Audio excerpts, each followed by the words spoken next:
सौतेला। ये कहानी हरिनिवास की है, जहाँ स्वर्ग सिधार चुके हरिप्रसाद जी का परिवार रहता है। हरिप्रसाद जी की पहली पत्नी बेटे को जन्म देते हुए भगवान को प्यारी हो गई थी। अब नन्हे से बच्चे की देखभाल के लिए उन्होंने दिल पर पत्थर रखकर दूसरा ब्याह रचा लिया। दूसरी पत्नी सुभद्रा से उन्हें शादी के 4 सालों बाद 3 बेटियां हुई। धीरे धीरे समय बीतने लगा। बेटा सुदर्शन अभी 20 साल का ही था कि एक दिन हरिप्रसाद जी स्वर्ग सिधार गए और पीछे छोड़ गए एक कच्ची गृहस्थी की अनगिनत जिम्मेदारियां। ये तो चले गए, अब मेरी तीनों बेटियों का क्या होगा? न सर पर पक्की छत है, न कोई रोजी रोटी का साधन है। क्या करूं, कुछ समझ में नहीं आ रहा। अब चिंता मत करो माँ, मेरा ग्रेजुएशन का रिजल्ट आने ही वाला है। मैं कोई नौकरी ढूंढ लूँगा। सबकी जिम्मेदारी अब मैं संभालूंगा, आप निश्चिंत रहो। सुदर्शन एक के बाद एक कई जगह इंटरव्यू देने के लिए जाता है, लेकिन सफलता नहीं मिलती। मैं इतनी कोशिश कर रहा हूँ, लेकिन कहीं नौकरी नहीं मिल रही। क्या करूँ, मेरा तो दिमाग ही काम नहीं कर रहा। मेरी सलाह मान तो तू कोचिंग में पढ़ाना शुरू कर दे और साथ में सरकारी नौकरी की भी तैयारी करता रहे। अगर तेरी जॉब लग गई तो तेरी सारी प्रॉब्लम सॉल्व हो जाएगी।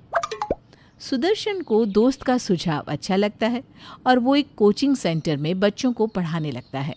कोचिंग के साथ साथ वो सरकारी नौकरी की तैयारी भी करने लगता है। 6 महीने की कड़ी मेहनत के बाद ईश्वर की कृपा होती है और उसकी सरकारी नौकरी लग जाती है। माँ, मेरे रहते आपको कोई भी चिंता करने की ज़रूरत नहीं है। मैं तीनों बहनों का ख्याल रखूँगा। पापा की सारी जिम्मेदारियाँ मैं पूरी करूँगा। भगवान तुम्हारे जैसा बेटा सबको दे। अगर तू ना होता तो हमारे परिवार का न जाने क्या होता। 21 बरस की उम्र में सुदर्शन ने कड़ी मेहनत करके एक अच्छी नौकरी पा ली थी। अब वो दिन रात मेहनत कर रहा था ताकि उसकी बहनें और माँ अपना जीवन सर उठाकर जी सके। कुछ समय के बाद, बेटा, ये ज़मीन का टुकड़ा तो तुम्हारे पापा ने खरीद लिया था, लेकिन मकान बनाने से पहले ही वो हमें छोड़कर चले गए। अब इस एक कमरे के घर में गुजारा नहीं होता। अरे बरसात के मौसम में तो छत से पानी भी टपकने लगता है। हो सके तो छत की मरम्मत ही करा दे बेटा। मैं एक काम करता हूँ माँ, अपनी ज़मीन पर लोन लेकर मकान बनवा लेता हूँ। लेकिन लोन तभी मिल सकता है जब ये ज़मीन मेरे नाम पर हो। अरे तो ठीक है ना बेटा, मैं कागज़ तेरे नाम ट्रांसफ़र कर देती हूँ, तो लोन के लिए अप्लाई कर दे। माँ के कहने पर सुदर्शन ने लोन ले लिया। कुछ ही दिनों में 2 मंजिला सुंदर घर बनकर तैयार हो गया था। घर के खर्च और लोन की रकम चुकाने के बाद सुदर्शन के पास चंद रुपये ही बचते थे। फिर भी उसने अपने कर्तव्यों से कभी मुंह नहीं मोड़ा। तीनों बहनों का अच्छे कॉलेज में एडमिशन कराया और पढ़ाई का पूरा खर्चा उठाया। बहन जी, आपका बेटा सुदर्शन तो हीरा है, हीरा काबिल है, अच्छी नौकरी करता है। अब उसके लिए दुल्हन क्यों नहीं ले आती? ब्याह की उम्र तो कब की हो गई है उसकी। अरे नहीं नहीं, अभी उसके ऊपर बहुत जिम्मेदारियां हैं। अभी से उसकी दुल्हन ले आऊँगी तो घर की जिम्मेदारियां कौन संभालेगा? कल को बहू ने आकर बेटे को अलग कर दिया तो मेरी बच्चियों का क्या होगा? बहन जी बुरा न मानिएगा, लेकिन सुदर्शन की भी तो शादी की उम्र निकली जा रही है। आपकी 2 बेटियों की तो शादी हो ही गई है, तीसरी की भी हो जाएगी। अरे बेटा बड़ा है, कायदे से आपको पहले उसका सोचना चाहिए था। उसकी टक्कर की कोई मिले तब ना। अपने सुदर्शन के लिए कोई ऐसी वैसी लड़की थोड़ी ना लाऊंगी, मुंह मांगा दहेज लूंगी। सुदर्शन जैसे लड़के यूं ही थोड़ी ना मिलते हैं। माँ, आप ऐसी बातें क्यों करती हैं? मुझे कोई दहेज नहीं चाहिए और मैं आपको पहले भी कई बार बता चुका हूँ कि मैं विनीता को पसंद करता हूँ, उसी से शादी करूँगा। उसके बाप के पास देने के लिए फूटी कौड़ी भी नहीं है। मैं उसे अपनी बहू बनाकर नहीं लाने वाली। माँ की बात सुनकर सुदर्शन नाराज होकर वहाँ से चला जाता है। कुछ समय बाद सबसे छोटी बहन की शादी भी हो जाती है। सुदर्शन भी अब 32 साल का हो गया था। विनीता, माँ की हाँ का इंतज़ार करते करते तो 7 साल बीत गए। अब बस तुम हाँ कर दो, हम शादी कर लेते हैं। माँ के इनकार करने पर भी सुदर्शन विनीता से शादी कर लेता है और उसे दुल्हन बनाकर घर ले आता है। बस उसी दिन से माँ और तीनों बहनें सुदर्शन और विनीता के बिल्कुल खिलाफ हो जाती है और उसके साथ सौतेला व्यवहार करने लगती है। देखा माँ, इस 2 कौड़ी की विनीता के लिए भैया ने आपकी और हमारी नाक कटवा कर रख दी। पता नहीं इस छिपकली ने भैया पर क्या जादू कर दिया। 7 साल हो गए लेकिन भैया इसे नहीं भूले। अरे फंसाया है इस कलमुही ने। सरकारी नौकरी वाला लड़का मिल गया मुफ्त में, और क्या चाहिए। इस विनीता को तो मैंने तारे ना दिखा दिए तो कहना। कुछ दिनों में सुदर्शन ने इसे धक्के देकर बाहर ना किया तो मेरा नाम भी सुभद्रा नहीं। अब तो सुभद्रा ने जैसे कमर कस ली थी। वो बेटे सुदर्शन के सामने तो बहू विनीता से बहुत अच्छा व्यवहार करती, लेकिन बेटे के जाते ही उनके रंग ढंग बदल जाते। विनीता, माँ ने तुम्हें अपना लिया, मैं इस बात से बहुत खुश हूँ। मैं ना कहता था शादी के बाद माँ मान जाएंगी।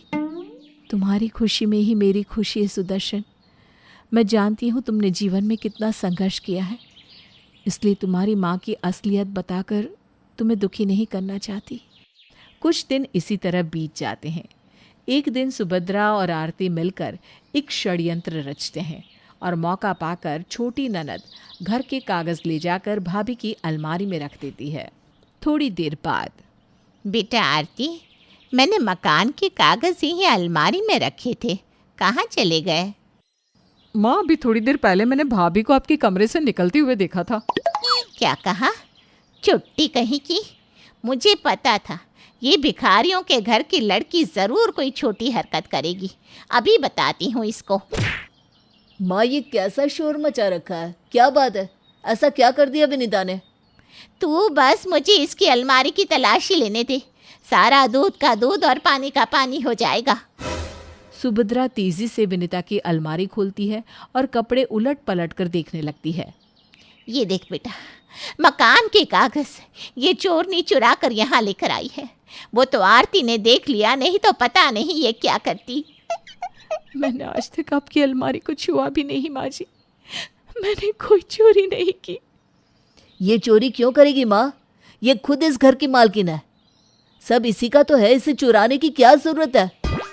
अच्छा, माँ के जीते जी तू इसे मालकिन बता रहा है। बहुत बढ़िया बेटा, तू तो पक्का जोरू का गुलाम निकला।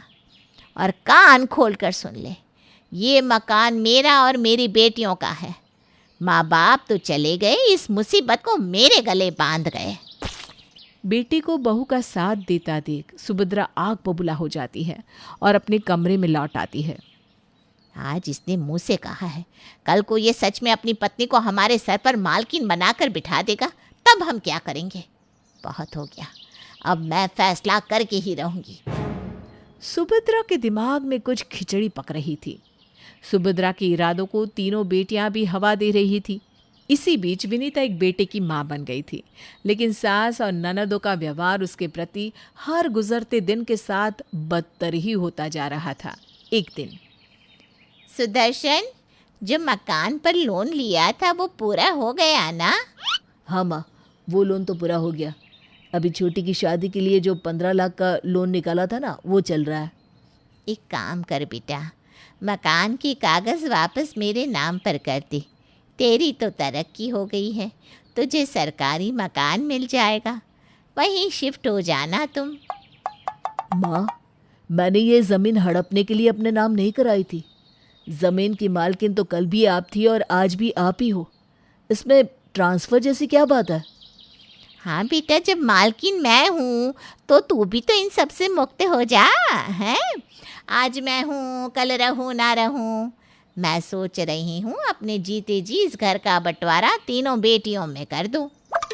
सुदर्शन कुछ कहना चाहता था, लेकिन विनीता ने इशारे से उसे मना कर दिया।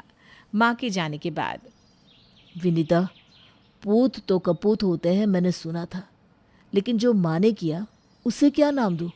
छोटी बहनों को अपनी बेटी समान समझकर पढ़ाया लिखाया, उनकी शादी की। कोई कुबेर का ख़जाना नहीं था मेरे पास। चंद रुपये जो तनख्वाह के मिलते, उसे सबसे पहले बहनों के हॉस्टल भेजता कि कहीं कोई कमी ना रह जाए। अपना गुजारा कैसे चलाया उसका मत पूछो।